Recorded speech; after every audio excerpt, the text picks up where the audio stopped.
자, 구약성경 559페이지 열왕기 하서 1장의 말씀을 보겠습니다. 열왕기 하서 1장 1절에서 3절까지 그리고 6절, 16절 이렇게 세 부분을 우리가 보도록 하겠습니다. 먼저 1절부터 3절까지의 말씀을 같이 읽겠습니다. 시작. 아합이 죽은 후에 모압이 이스라엘을 배반하였더라. 아하시아가 사마리아에 있는 그의 다락 난간에서 떨어져 병들매 사자를 보내며 그들에게 이르되 가서 에그론의 신 바알세붑에게 이 병이 낫겠나 물어보라 하니라. 여호와의 사자가 디셉 사람 엘리야에게 이르되 너는 일어나 올라가서 사마리아 왕의 사자를 만나 그에게 이르기를 이스라엘에 하나님이 없어서 너희가 에그론의 신 바알세붑에게 물으려 가느냐. 6절 말씀 읽겠습니다. 시작. 그들이 말하되 한 사람이 올라와서 우리를 만나 이르되 너희는 너희를 보낸 왕에게로 돌아가서 그에게 고하기를 여호와의 말씀이 이스라엘에 하나님이 없어서 내가 에그론의 신 바알세붑에게 물으려고 보냈느냐. 그러므로 네가 올라간 침상에서 내려오지 못할지라. 내가 반드시 죽으리라 하셨다 하라 하더이다. 16절의 말씀 똑같이 읽겠습니다. 시작. 말하되 여호와의 말씀이 내가 사자를 보내 에그론의 신 바알세붑에게 물으려 하니 이스라엘에 그의 말을 물을 만한 하나님이 안 계심이냐. 그러므로 내가 그 올라간 침상에서 내려오지 못할지라. 내가 반드시 죽으리라 하셨다 하니라. 하나님의 말씀입니다. 아멘. 열왕기서뿐만이 아니고 성경에 보면 상권, 하권 이렇게 나눠져 있는 책이 있어요. 사무엘서도 그렇고 열왕기서 또 역대기서 이렇게 상권, 하권 이렇게 나눠져 있죠. 성경이 맨 처음에 쓰여졌을 때는 이런 구분이 없었어요. 그러다 나중에 이제 후대에 너무 분량이 많고 하니까 편집의 편의를 위해서 이렇게 나누어 놓은 것입니다. 근데 나눌 때도 그냥 무작정 나누지는 않았겠죠. 어떤 중요한 기점을 두고 나누었을 겁니다. 열왕기서의 기점은 열왕기서 상권과 하권이 나눠지는 기점은 가장 중요한 사건은 아합의 죽음입니다. 아합은 북이스라엘의 왕이었죠. 북왕국의 왕이었는데 오므리 왕조라는 그 왕조의 가장 핵심적인 인물이 아합이었어요. 아합하면 이세벨이라는 왕비와 더불어서 북이스라엘을 가장 영적으로 타락시킨 그런 왕으로 잘 알려져 있지요. 근데 아합이 그런 반면에 정치력은 있었어요. 그래서 아합 시절에 북이스라엘은 국력이 강했습니다. 주변 나라들이 조공을 바치기도 하고 또 영토가 확장되기도 하고 그런 면도 있었어요. 근데 오늘 열왕기하서 1장 1절을 보시면 아합이 죽은 후에 이렇게 돼 있죠. 아합의 죽음이 아주 중요한 사건이었다는 것을 우리가 알 수가 있고요. 이 아합 왕 시절에 하나님께서는 가장 영적으로 능력이 출중한 그런 선지자를 보내셨죠. 그 선지자가 바로 엘리야 선지자죠. 바로 아합 왕 하면 우리가 또 기계적으로 이렇게 떠오르는 인물이 엘리야 선지자예요. 그러니까 지금 아직 엘리야 선지자가 활동을 하고 있는 그런 때에 아합이 죽었습니다. 죽었는데 모압이 이스라엘을 배반합니다. 자, 그리고 아합의 뒤를 이어서 왕이 된 아하시아가 다락 난간에서 떨어져서 병이 듭니다. 자, 여기 보시면요. 요 단어들을 한번 보세요. 죽었어요. 배반했어요. 떨어졌어요. 병이 들었어요. 자, 요런 단어들은 지금 북이스라엘의 영적인 상태를 상징적으로 보여주는 그런 단어들이에요. 영성이 하나님을 섬기려는 그 영성이 땅바닥에 떨어져 있는 거예요. 왜? 잘못된 왕을 만나서. 그 왕이 죽었지만 그 후유증이 지금 계속 남아 있는 거죠. 자, 이 아하시아가, 아합의 아들 아하시아가 얼마나 어리석은 행동을 하냐 하면, 자기가 병이 들었어요. 그랬더니 내가 이 병이 나을 수 있는지 없는지 좀 알아봐라. 그러고 신하들을 보내는데 누구에게 보내냐 하면 에그론의 신 바알세불이라는 에그론의 신을 찾아가라. 이 에그론은 블레셋의 한 도시 이름이죠. 그러니까 블레셋은 원래 우상을 섬기는 그런 걸로 아주 잘 알려져 있는 그런 나라인데, 자, 소위 말하는 하나님의 백성들, 하나님이 이 땅에 제사장 나라 역할을 하기를 바라시면서 세웠던 한 나라. 그 나라가 지금 둘로 나눠져 있는 거예요. 북이스라엘과 남유다로 나눠져 있는데, 지금 그 북이스라엘의 왕이, 사람들 앞에 본을 보여야 하는 그런 왕이 오히려 앞장서서 우상을 섬기는 모습을 지금 보여주고 있는 것이죠. 자, 이때 하나님의 천사가 엘리야에게 나타납니다. 그래서 엘리야야, 너는 지금 저 왕궁으로 올라가라. 올라가서 지금 왕의 사자가 정말 어리석은 짓을 하려고 하는데 그에게 똑바로 일러주어라. 이 땅에 하나님이 분명히 살아계시는데 어떻게 너희들은 하나님이 마치 없는 것처럼 우상에게 너희 왕이 나을지 안 나을지를 물으러 가느냐. 가서 분명히 전해라. 너희가 이런 잘못된 행동을 했기 때문에 그 왕은 반드시 죽을 것이다. 침상에서 일어나지 못하고 죽을 것이다. 그것을 지금 말하고 있어요. 여러분, 이 열왕기서는 저자가 누구인지 정확하게 밝혀져 있지 않지만 대부분 예레미야가 열왕기를 썼다 이렇게 알려져 있습니다. 자, 그러면 이 열왕기를 읽고 있는 사람들은 누구냐 하면 지금 나라가 망해서 유다가 나중에 또 망하죠. 유다 백성들이 바벨론에 의해서 망해서 포로로 끌려갑니다. 포로로 끌려가서 그 모진 정말 험한 얼마나 고생이 많았겠어요. 포로로 끌려간다는 것 자체가. 그곳에 가서 인간 대우를 받지 못하고 포로로 살아가는 거예요.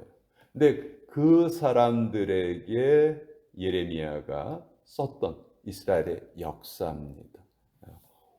당시 사람들은 어떻게 생각했냐면 우리가 섬기는 여호와가 힘이 약해서 바벨론의 신에게 져서 바벨론의 마르뚝 신이 더 힘이 강해서 우리가 이곳에 끌려왔다. 처음엔 그렇게 생각하는 사람들이 있었어요. 왜냐하면 자기들이 하나님을 잘 섬긴다고 오해하고 있었거든요.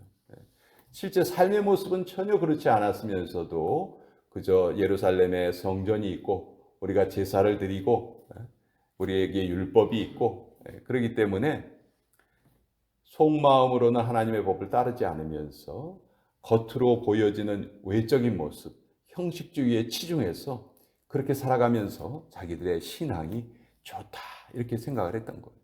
그러니까 자기들은 절대로 외적에게 의해서 망하지 않을 것이다 그렇게 생각을 했는데 덜컥 나라가 망하고 포로로 끌려갔던 거죠. 그러니까 처음에는 어떻게 생각을 했냐면 여호와의 능력이 약해서 우리가 신을 잘못 택해서 섬겼기 때문에 이런 일이 벌어졌다 이렇게 오해를 하게 된 것이죠.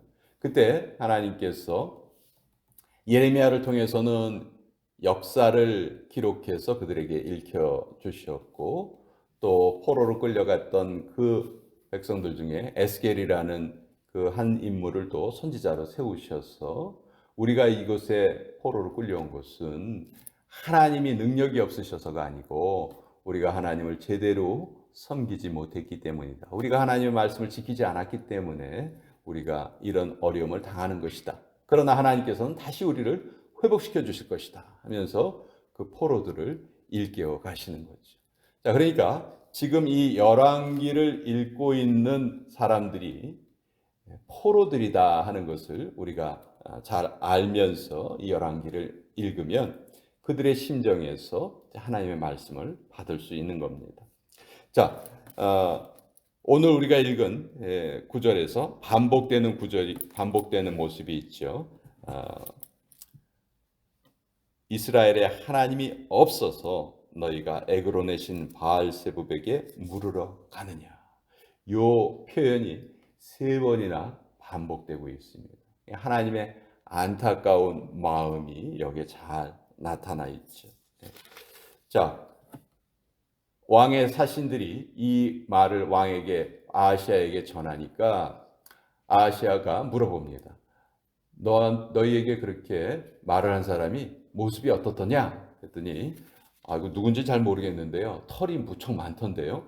이렇게 이야기를 합니다. 허리에 가죽띠를 띠고 있고요. 가죽 옷을 입고 아주 몸에 털이 많은 사람입니다. 그러니까 왕이 딱 즉각적으로 알아챕니다. 디셉 사람 엘리야다. 당시 유대인들에게는 어떤 믿음이 있었냐 하면 몸에 나 있는 털, 그러니까 예를 들어서 머리카락이라든지 이런 것들이 하나님의 은혜의 상징으로 여겨졌어요. 그래서 엘리야가 이렇게 털이 많은 사람이었다는 것은 상징적으로 하나님의 은혜가 많이 이 사람에게는 임하였다. 그런 것을 이제 그렇게 인식을 했던 것이죠. 반면에 엘리야의 후계자가 누구냐면 엘리사죠. 엘리사. 근데 엘리사는 성경에 보면은 대머리예요. 대머리. 그러니까 엘리사가 선지자가 되었을 때 그 아이들이 막 놀리기도 하죠. 야, 대머리야 올라가라. 대머리야 올라가라. 너는 머리카락도 없는데 무슨 선지자란 말이냐? 우리 생각에는 뭐 대머리를 옛날서부터 무시하고 이렇게 대머리를 이렇게 경멸했나 이렇게 생각하기 쉽지만 유대인의 사고방식에 의하면 몸에 털이 많이 있어야 하나님의 은혜가 많이 임한 건데, 그래서 나시린의 규례도 머리를 깎지 말아라 하는 것이 외적으로 하나님의 은혜가 그렇게 보여지기를 바랬던 것이거든요. 근데 이제 엘리사는 머리카락이 없기 때문에 그런 놀림을 받았던 거죠. 그때 하나님께서 그 주변에 있는 곰 2마리를 나오게 하셔서 그 곰 2마리가 엘리사를 놀렸던 그 청년들 40명을 죽여버립니다. 그러니까 이제 하나님이 강권적으로 역사하셔서 엘리사의 외모와 상관이 없이 하나님의 택함 받은 선지자다 하는 것을 하나님께서 보여주신 거예요. 그 다음서부터는 이제 엘리사에 대한 그런 외적인 모습에 대한 비난은 전혀 없어지는데요. 어쨌든 여기 열왕기하서 1장에 나타난 엘리야의 모습은 털이 많은 사람입니다. 그랬더니 아하시아가 즉각적으로 알아차려요. 엘리야구나. 그래서 이제 엘리야를 데려오라고 사람을 보냅니다. 50부장을 3번 보내죠. 근데 첫 번째, 두 번째 갔던 50부장은 군사들을 끌고 갔지만 다 불에 타서 죽고 맙니다. 그리고 마지막 3번째 50부장만 엘리야 앞에 무릎을 꿇고 나의 생명을 귀하게 여겨주세요 하고 이제 엘리야를 왕 앞으로 데리고 가는 것이죠. 그러나 결국 이 아하시아는 엘리야의 말을 듣지 않고 계속해서 바알을 섬기려는 그런 모습을 보이고 결국 죽고 맙니다. 자, 열왕기하서 1장에서 우리 예레미야가 포로로 끌려간 하나님의 백성들에게 알려주고 싶었던 가장 중요한 내용은 바로 오늘 여러 번 반복되는 그 구절이죠. 이스라엘에 하나님이 없어서 너희가 에그론의 신 바알세불에게 물으러 가느냐. 바로 요 구절입니다. 지금 너희는 하나님의 힘이 약해서 너희가 포로로 끌려왔다고 그렇게 오해하고 있는데 그것이 잘못이다. 그 생각 자체가 잘못이다. 하나님은 만왕의 왕이신데 너희들이 잘못 섬겨서 하나님이 잠시 잠깐의 고난을 통해서 너희를 바꾸려 하시는 것이다 하는 것을 예레미야는 나타내고 있는 것이죠. 여러분 우리가 잘 알고 있는 내용 중에 솔로몬의 재판 내용 있죠.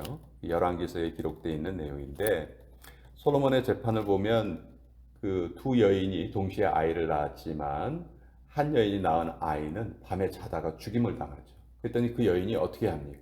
그 아이를 옆에 여인의 아이와 바꿔버리죠. 그리고 서로 자기 아이라고 우기니까 솔로몬이 그것을 재판을 하죠. 근데 솔로몬의 판단이 뭐였어요? 이 아이를 둘로 잘라라. 그랬더니 그 친모는 어떻게 해요? 절대로 내가 이 아이를 키우지 못해도 이 아이는 죽여서는 안 된다. 차라리 저 여인에게 내가 주겠다. 그렇게 얘기하고 친모가 아닌 여인은 반대로 자르면 되지 뭐. 그런 식으로 이야기를 하죠. 결국 솔로몬이 거기에서 친모를 찾아 주었습니다. 자, 이것이 이제 솔로몬의 지혜를 나타내는 그 이야기로 많이 이제 알려져 있죠.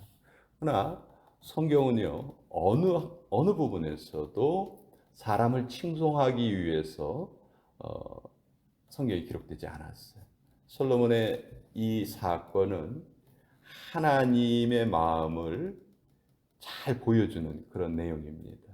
거기에서 생모가 바로 누구냐 하면 하나님이시라는 거죠. 하나님은 그냥 이스라엘을 멸망시켜 버리시면 되는데 그걸 원하지 않으시는 거죠.